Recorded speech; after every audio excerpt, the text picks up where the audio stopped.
Good evening. My name is Tisse, Mallon. And I'm Jack Graham, and we love to know what brings you joy, what lights you up, what makes you feel truly alive. We focus on creating that which we want to see more of in our world. Compassion, understanding, and connection. And our show, Living Room Theater, is just that. My livelihood lies at the intersection of emotional intelligence, mindfulness, and creativity. For the past 8 years, I have taught individuals and groups to start now, start here, and fail forward. It's completely normal for most of us to go through life with something missing, whether it's a particular experience, inner peace, or a passion. And we tend to dismiss it because we feel we don't have enough time, we don't have enough money, or a slew of other reasons. Well, I teach to ditch those reasons so you can step into your aliveness now. Consider that it's now or never. So after years of teaching this, imagine how horrified I was to realize I had something on my own back burner.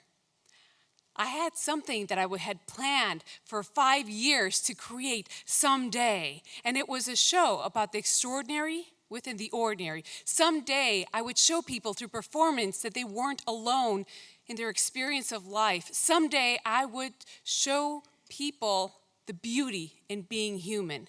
Well, on October 19th, 2015, someday became today, and I got into action. So with a lot of passion and zero money, I considered how I could start with what I had available. I couldn't rent a beautiful theater like this, but I had a living room. And more importantly, I had a Jack, my partner in crime who loves people and performing as much as I do. My family home was the center of activity in our neighborhood.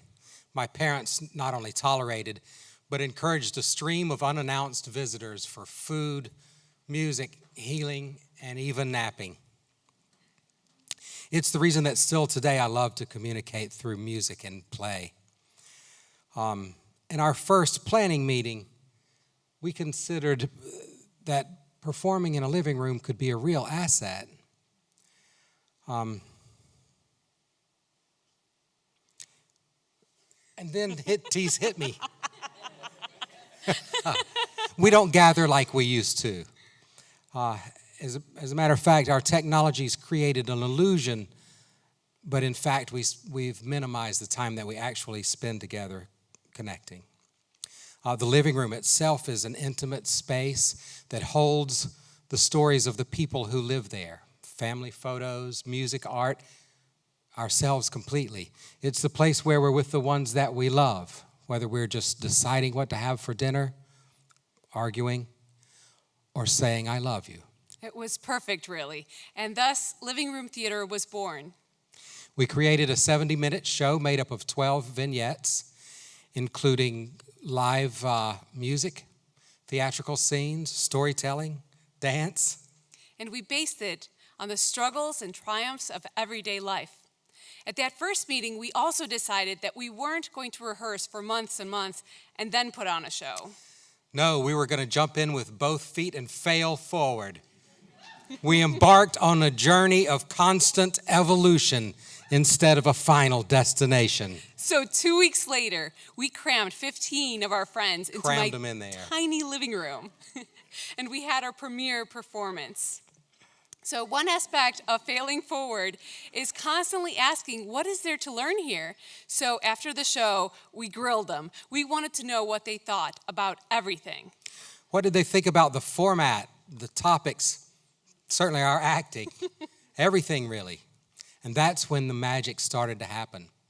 The conversation shifted to the feelings and emotions in the room instead of the show itself. Our audience began to share their own thoughts and perspectives and stories with us. And the most beautiful thing was that we were now completely hooked. We couldn't get enough of it. We started performing in our friends' homes. And they invited their friends. Who then invited us into their homes. And they invited their friends. Bringing us into over 100 living rooms across Orlando within the first year. And the really odd, incredible thing that happened is that we've had this feeling that we had bonded. And not just between us, but between everyone at our shows. they started asking us to take these group photos, which completely surprised us. And which we totally loved. We realized that our show had suddenly gone from a playful idea to personally impactful. Another aspect of failing forward is that you accept that failure is going to happen.